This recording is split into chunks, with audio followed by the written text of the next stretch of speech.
What's up, Lobo fans? Welcome back. This is episode 3 of the Lobo Pod. Today we're going to be kicking it with Jadyn Edwards from women's soccer. You get it? Kicking it? Today we're going to talk about the life of an athlete, our plans after college, and $500 million. Let's take off.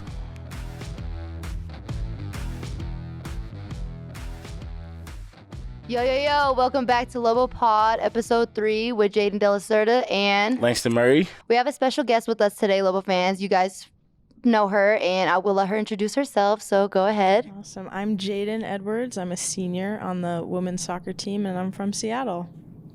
Thank you for coming. And, welcome. Welcome. Thank you for coming. Mm-hmm. So we're going to start off with some funny questions. I'm going to let Langston take this over, so go ahead, Lang. All right, so the first hot take we got is, would you brush your teeth before or after breakfast?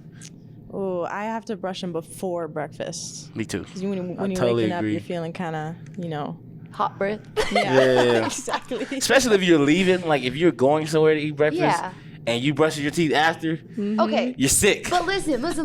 But when you wake up and you're like about to go make breakfast, like in your kitchen, like I want to enjoy my orange juice. I don't want to I can't drink this orange juice. But if I'm gonna go out to breakfast, yeah, I'm gonna brush them before because I got some 10 minutes between the time. But it's straight off the bat, and I'm gonna drink that orange juice, and Sometimes I just embrace that taste, you know what I mean? The toothpaste mixed in with the OJ. It ain't the worst. It ain't the end of the world, but you do have the benefit of the doubt. Okay, so ladies and gentlemen, if you don't brush your teeth before you cook breakfast, but you're cooking it at home, I'll let you make it. But if you leave that house, right, or you can brush them before and after breakfast if you're really, that is true. That's a good point. Or a little mouthwash, right? Gargle. So I have a really trick question for you guys. Who knows if y'all get it. Anyways, let me see. Okay. If a monkey, a squirrel, have y'all heard this? Mm-hmm. No? Okay, cool. If a monkey, a squirrel, and a bird are racing to the top of a coconut tree, who will get the banana first? Oh, yeah, I know this. Y'all already listened? Don't let me ruin it. I don't know this one. Okay. All right, go ahead. Monkey, squirrel, and a bird. Yeah, and they're racing to the top of a coconut tree. Who will get the banana first? The banana? The monkey? Come on, Jay. Come on. All right, one more. Wait, okay. Third time's the charm. If a monkey, a squirrel, and a bird are racing to the top of a coconut tree, who will get the banana first? There's no bananas on a coconut. There we go. Okay. Yes, ma'am. It took a while. There we go. We'll It's okay. I don't think I would have got it. All right, so Lang is going to take us off with these. All right, so we're all athletes here, obviously. Yeah. And let's discuss a little bit about training. So how do you feel about overtraining? Do you feel like there is a such thing as overtraining? And how do you handle that if you do? Totally, yeah. There's definitely such thing as overtraining. Right. For sure. I mean, with soccer specifically, it's a very taxing sport on your body, and overtraining can disrupt your performance kind of overall. Yeah. So you want to try to keep a good balance with all that. But of course, I mean, there's always people who want to do extra work, do the extra stuff. But I guess it's just kind of finding the balance, kind of finding what's right for your body. But definitely a thing for sure. I can agree on her. Basketball and soccer are a running sport all the time. You're constantly going, stopping, going. I would just say, like she said, find the balance of it. Don't overdo your body because, that's what can bring injuries to your game. And, just doing the extra stuff is always great. I love doing extra stuff, staying after practice, working out. But after that, are you getting treatment? Or how are you treating your body? That's the key. What are you eating? You know what I mean? Are you getting enough sleep? That's the things that are really important within being an athlete. Yeah, if you know you're overtraining, you definitely need to be in that training room. Ice, stem, and a lot of us hate ice baths, or a majority, just getting in that cold water like that. But that definitely helps or whatever.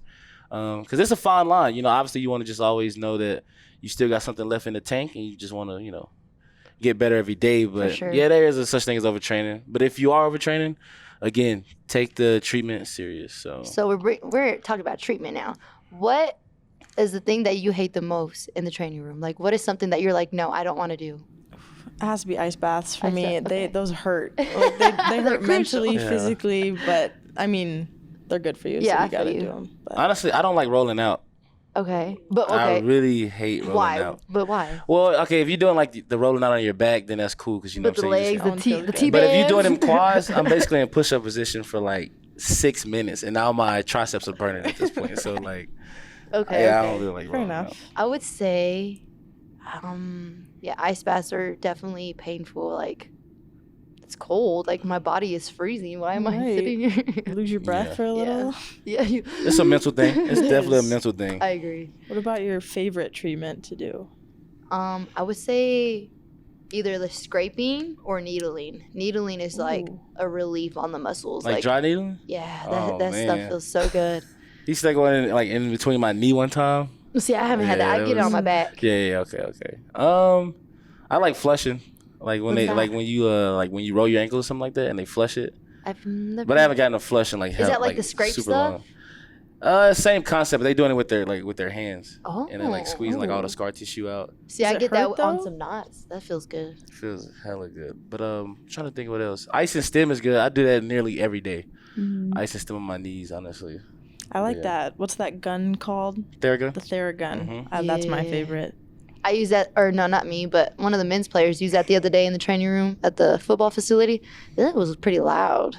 It was making a lot of noise. How do you guys train for your off seasons? Like personal things, team things, like what do you guys do? Us is just a whole bunch of just, obviously working hard, obviously, and just you got to have that one goal in mind, and that's getting to week 1. You know what I mean? And so off season is very hard. You know what I mean? It just makes everything worth it when you're getting ready to run out of that tunnel for the first game, when the ball is just about to kick off and stuff like that. So off season is by far the hardest part, obviously, because once you get in the season, it's time to put all that stuff together or whatever. Yeah. So, but again, off season just takes a lot of focus and, dedication because it's hard. You know what I mean? You don't have anything to be fresh for. You don't need fresh legs right now or fresh, you don't need to be not sore right now. Yeah. So you are going to be sore and you are going to be tired. You know what I mean? So that's just how I feel about it. Totally. Yeah, for us, a big thing we emphasize is just working on your individual skills, like your ball work, your finishing, just the technical aspects. So then when you come back as a team, that comes naturally, and then you can focus on the mechanics and the functional stuff from off season. But this year we didn't really have much of an off season because we played in the spring and then our season started in the fall. So we kind of just took like 6 weeks or so just to kind of take a break from soccer and then get back to it. But mainly it's just the individual skills is the most important for us. That's cool. It's crazy how like each sport has their own like different type of thing, like there's individual skills and stuff like that. So we're talking about that. How is fall camp? Like I know it's like a 2-week thing and I know that, but I want to hear about it, like the details, everything. Tell fall us about camp, ladies and gentlemen, is a monster. I mean, you are sleeping and breathing football for what is it, like 15 days, 16 How days, many somewhere in there. 2 weeks or like something. 15, 14. Yeah, and so this year it was Monday through Saturday. And you get that Sunday off. But in some of the past years, we even was going on practicing on Sunday. And so like you don't even know what day it is when you're in fall camp. Sunday looks just like Tuesday. Saturday looks just like Monday, and they all blend in. But fall camp is that. It goes back to what I was just telling you about, just seeing light at the end of the tunnel. Yeah. Because that's the last shot of preparation before season comes. So like, it's definitely important. You know what I mean? But like, the toll it takes on your body is pretty hard. You know what I mean? We don't get haircuts. It's almost like living in the bubble again, like being in Vegas and stuff. Like, you ain't got time to do nothing. You know what I mean? Yeah. We probably get up there in the building at like roughly 7 a.m. and won't make it home till like 9 p.m. We get like a little split in between. Like a little 2-hour nap period or whatever, and then now you're back up there watching film on the practice that you just had, lifting, things like that. So it's definitely tough, you know what I mean? But you get used to it. This is my 5th one, so like it wasn't the end of the world. That's pretty easy. Yeah, he's got it down. So Jadyn, you mentioned having like a season in the spring and then having like just a little minor like 6 weeks off, and then now you're back in the fall for another season. Right. So like what was that like as far as like taking a toll on your body or mental? How was that? For sure, yeah. So we made it to the tournament at the end of April, beginning of May, which made our break even less. And then so it was from May, we had the rest of May and then some of June kind of off, and then we're back.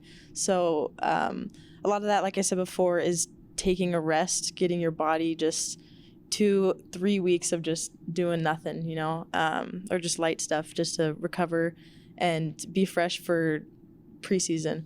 But doing that individual training and getting your personal skills better is huge. And then coming back for preseason, which is pretty intense, but not as intense as your fall camp. We do like 2-a-day practices with some weights in there, and then doing some fitness tests, and just kind of getting the team bonding all together in the preseason. That's kind of our main goal, is to get our team chemistry right where it needs to be before we start really like getting into the playing time and the just kind of the drama that comes with that. But yeah, it was hard on our bodies to flip around like that and just get right back into it. But it's fun. It's what we're here for. Do you think having a short break between seasons has helped or hurt your team? I think it's helped really, because we didn't really get much time spent away from each other. So our chemistry is always going to be there. And like we know what we could have done in the spring. And so we're just kind of starting right where we ended in the preseason. So definitely helped, I'd say.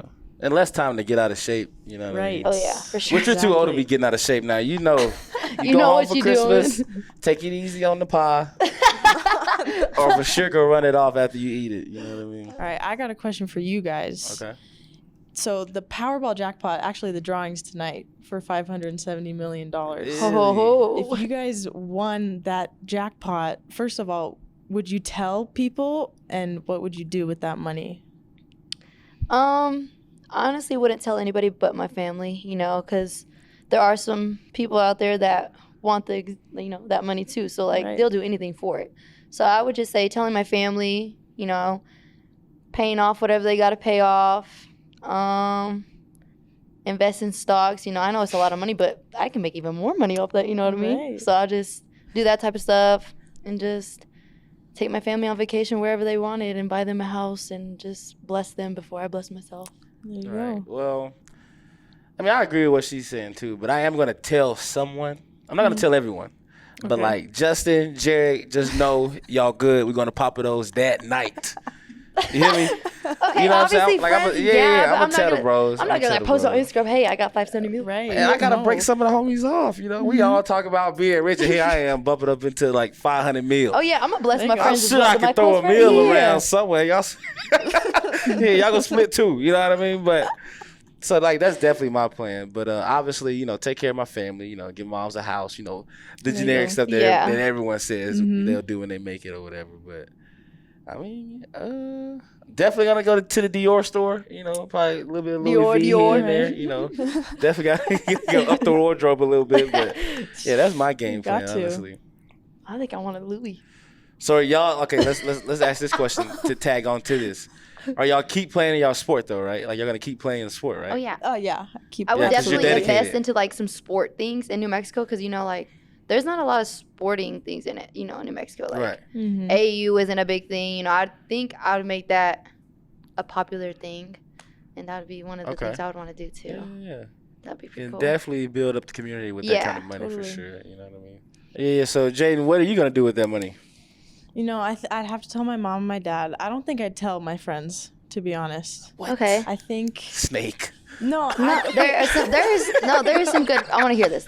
You know, what if they treat you different? What if your friends treat you like, oh, you got $500 million now? Like, give me some. You know, I feel you. Like they're expecting it. Like, come on, we're friends. Like, give me $1 million, but. I don't know if it's worth it to tell them. I feel you. I would just bless them in disguise. You know what I mean? Hey, yo, we're going to go to Cabo this weekend. They're going to be like, what? Just don't ask questions. All right, we're going to go. Pack your bags. Let's go. Right. I mean, you got a point there. But, like, on the same note, what are the odds that, like, that happens with your quote-unquote day ones? You know what I mean? Like, now the new friends popping up out of nowhere, like, hey, long time no see. Like, yeah, for a reason. You know what I mean? But, like, as far as, like, your inner group, like, your inner circle or whatever, I don't see them switching. You know what I'm saying? It's the same conversation, the same vibes, just a little bit more money involved. You know what I mean? A little bit. That's just a little. The pool may be a little bit bigger than it used to be. You know what I mean? But I don't know. So let's discuss our plans after college. Like, what would you like to do? What do you see yourself in, I don't know, 5 years? With that $500 million. All right. The $500 million is done. The $500 million. Okay. Go ahead, Jay. I would love to play after college. Ideally, I want to play like in Europe or something, or like I felt that Sweden or something, just something different, you know. Playing here would be great too, though.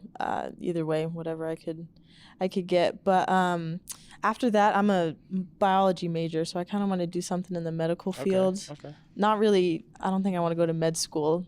It's too much school. Grey's Anatomy. But right. But something in the medical field, just where I can help out, and that stuff interests me. So yeah. I feel you.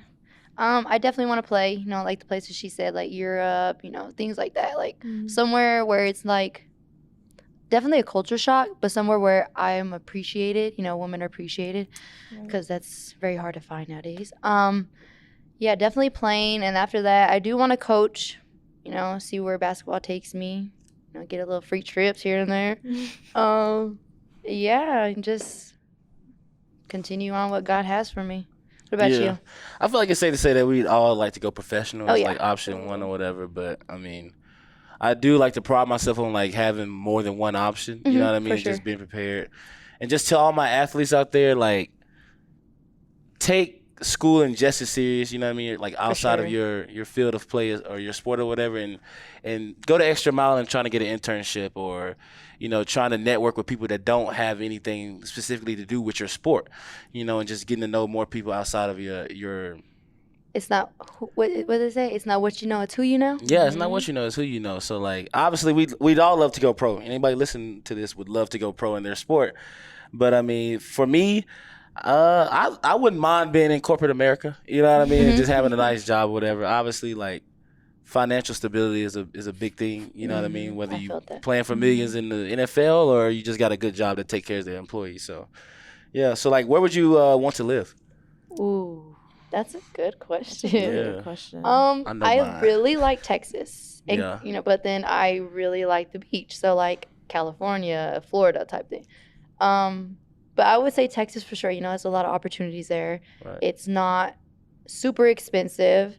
Yeah, I love Texas. I think I go back to my hometown, Seattle. I really love it up there. I like the weather. Despite the rain all the time. I'll say it rains a lot, right? Yeah, but when it's nice, it's like perfectly nice. But yeah, I go up there with my family and live it out up there. So, question: you said Seattle. So is Seattle Grace Hospital a real thing? It is, but I don't think it's in Seattle. I think it's somewhere else. So they lied to us. Kind of hurt. Yeah, I know. And what else? Wasn't Twilight like supposed to be in Seattle or something? I've never been to Seattle. I got family out there. I've heard of the good seafood, but I don't like great seafood. Oh, you don't like seafood? No. Like, you don't eat shrimp? I don't eat shrimp, catfish, salmon. That's what I say. I know, fans. I made the same face too. I know. No, I eat like, some you rice don't like shrimp. Like, okay, fair enough. I would like to live in Houston. I love Houston. Okay. Always a good time in Houston, but I do like Scottsdale too. So Arizona is a great place too. It's hot. It's hot, but I'm sure we can work around the times that. Are good. You know what I mean? Yeah, for sure. Scottsdale's a good time. But you could retire there. You said live what? In Houston, retire in Scottsdale. Okay. You're a little hot. Little Paradise Valley action. So, like, how do you feel the adjustment would be from college to, like, real life? You know what I mean? As far as, like, possibly never being an athlete again. And we may go pro or whatever and just live that lifestyle. But hypothetically speaking, if we was to not be an athlete anymore, how do you think that transition would be? I think it'd be very challenging just because you go from every day having training and even having class and having like your group of friends all around you all the time to just kind of doing your own thing and living your life. You live in your adult life. It would take a lot of adjusting to like the real world. But I think, like we say, being a student athlete gives you a lot of skills to live in the real world too, like time management and competing and dealing with different obstacles for sure. But it'd be hard. Yeah, we're definitely built for it. You know what I mean? Because like we deal with time management, you know what I mean, and just being social and stuff like that. So like you're built for it, but it's definitely going to be like a culture shock when you first like initiate. And that's why I was saying to like all the athletes that are listening, like get an internship and just see what it's like being around people who've never played sports or who are not like an athlete, you know what I'm saying? Yeah. And stuff like that. And you just kind of get accustomed to it slightly,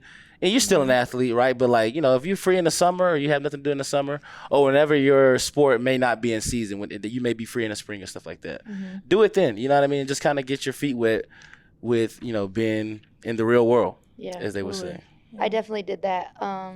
Because I do want to be like a sports broadcaster or something, somebody in front of the camera. So I was hanging out with Brandon. I want to say hanging out, but I was getting to learn like more about like interviewing and like talking in front of the camera and stuff. So it was pretty cool to learn that, and I think it was definitely needed because it was kind of horrible. Yeah, and to be honest with you, like the things that you laugh at are different from what you and your teammates laugh about, and then what your coworkers think is funny. You're like, and in theory, it may not be funny, but you know, courtesy laugh, like, yeah, that was a good one. Slap on the knee. No offense to any of my coworkers, it's just, you know, that's real life. You know what I mean? Still love y'all. Exactly. So, Jay, let's talk about the soccer team. Like, how are you guys doing so far? Like, how's the season going? We're doing very good. I mean, we just started conference last weekend, 2-0 starting off. Congrats on that. Sir. Thank you. Yeah. I mean, we're looking good. We only lost two of our players, so we're very confident that we'll do really well this season. We got 2 home games this weekend. Okay. And yeah, I think I'm really excited for this season. And if anyone wants to come out, be there, Lobo fans. That's right. So the games this weekend, who are you playing? Like, yeah, we play Utah State on Friday night at 7:30 p.m. and Boise State Sunday afternoon at 1. Okay. I believe. Yeah. Bring some sunscreen because it gets a little hot out there. I got a little sunburn last time. Yeah, Balloon Fiesta weekend too. It is? Starts this weekend, yeah. Oh my gosh. Crazy thing, I've been here 5 years and have never been to the Balloon Fiesta. Come on, Langston. Y'all want to hear a story? I'm going to make it my mission to go this year, though, because, like, you should. Usually I don't go because we're in season. And then, like, don't you got to get up, like, super early in the morning? And I just never, like, felt that it was worth it. Okay. But I'm going to go, and I'm going to make that my mission to make Check it to the Balloon the weather Fiesta. when you go. Because I went, like, my sophomore year. I got up super early, like 4 o'clock. I went. Did the balloons go up? Nope. Was I sitting out there in the cold weather? Yup. So upset. Why they didn't go up? Because it was like really windy, so like they couldn't go up. So I was like out there like teeth chattering. Yeah, no, something about Balloon Fiesta is freezing cold. Yes, all the time. Yeah. I don't know no why. reason, just so cold. But do they have like hot chocolate venues out there and stuff like that? Yeah. Or? Yeah, my hot chocolate was really watery that day too. I know it's super early in the morning. How did y'all get there? Like, did y'all like take the little shuttles or y'all drove? Yeah, my teammate drove us. Oh, okay. That's what's up. 4 in the morning. So when we're in games, you know, people like to talk smack, trash, whatever you want to call it. How are you guys in a game? Me, I don't really talk that much. I'm more of like kind of prove it with your skills. Okay. You know, like someone talks to me, I'm not going to retaliate, but like I'll show you we're better, you know. But we definitely have some trash talkers on the team, that's for sure. Yeah. Who are they? I want to know. Carly Mays is our number one. Absolutely. That's what's up. Me personally, it just depends on how the game going. Obviously, the rival games, you may get a little more trash. Which State was honestly scared.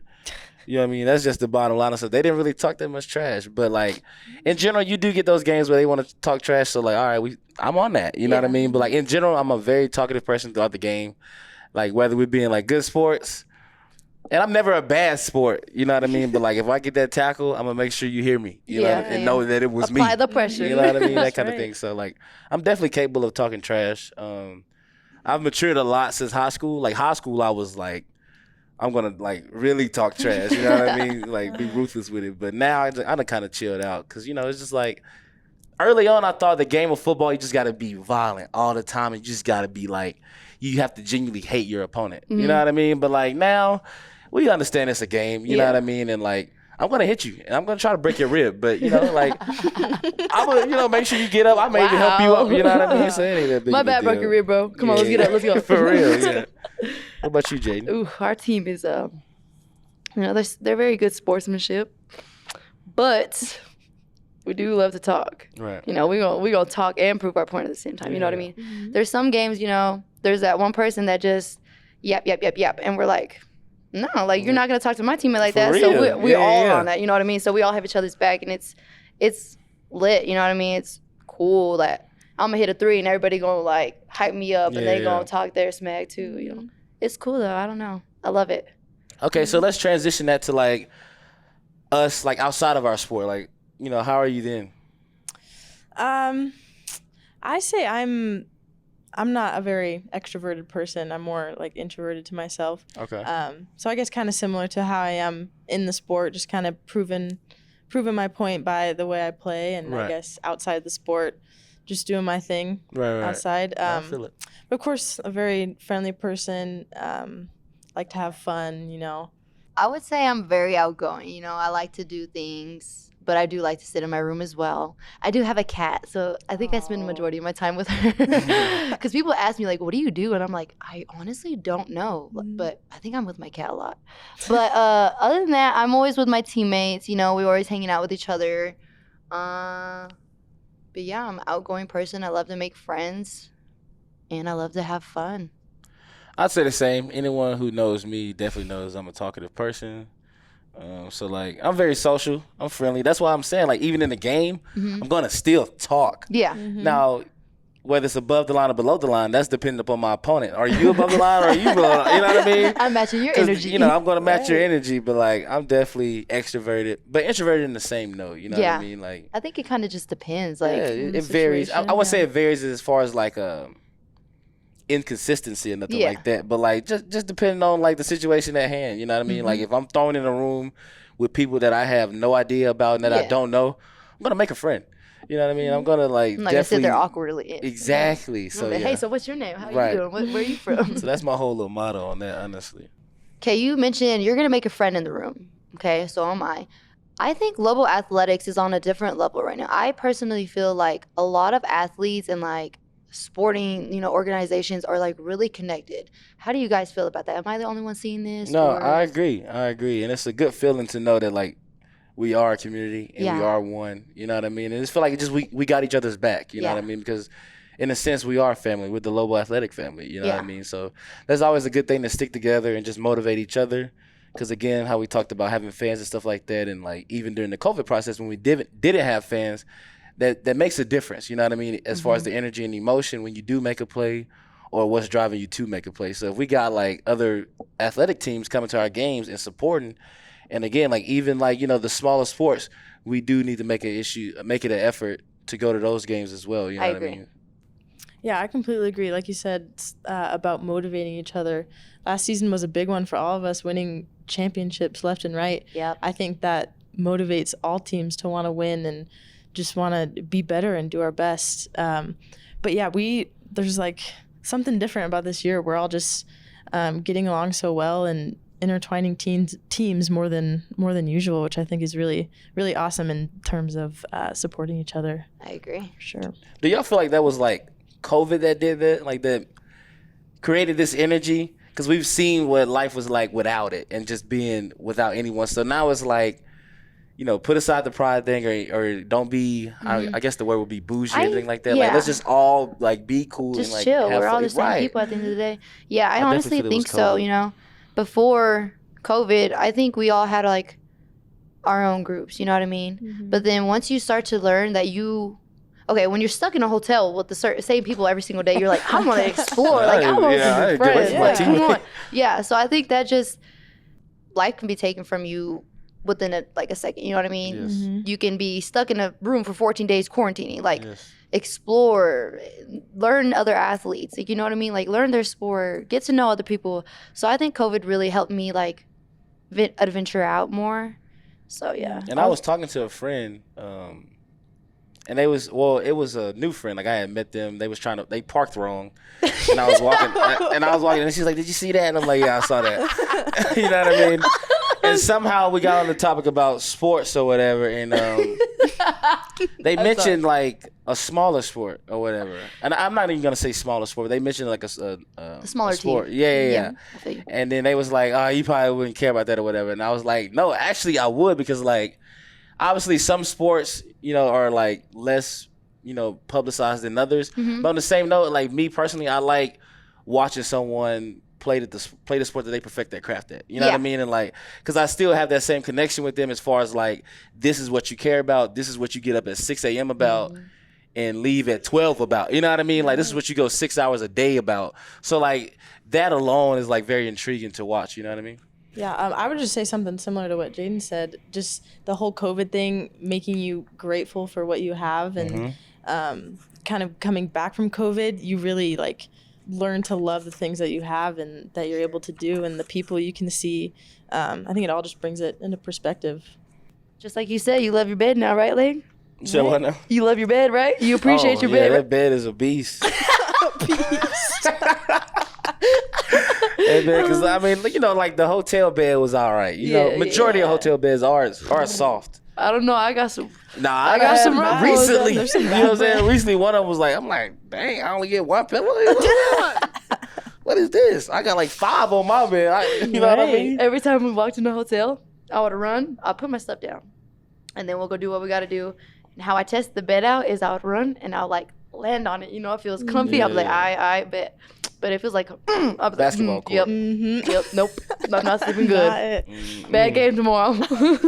So we're wrapping things up. It has been a good episode. We've discussed a multitude of topics, hot takes, overtraining, Lobo athletics, and what would you do with that $500 million. Also, fans, go like and follow at Lobo Podcast on Instagram. Send us your suggestions, any topics that you want to cover or you want to hear us talk about. And we're trying to get to them as quick as possible in a timely manner, and we appreciate that. But keep them coming because we definitely got plenty of weeks to go. And again, we thank Jadyn Edwards for being here today. Anything you want to leave us with? Yeah, thank you guys for having me. It was a whole lot of fun. I enjoyed it. Don't forget about our games Friday night at 7:30 and Sunday at 1 p.m. Be there. Be there. Be square.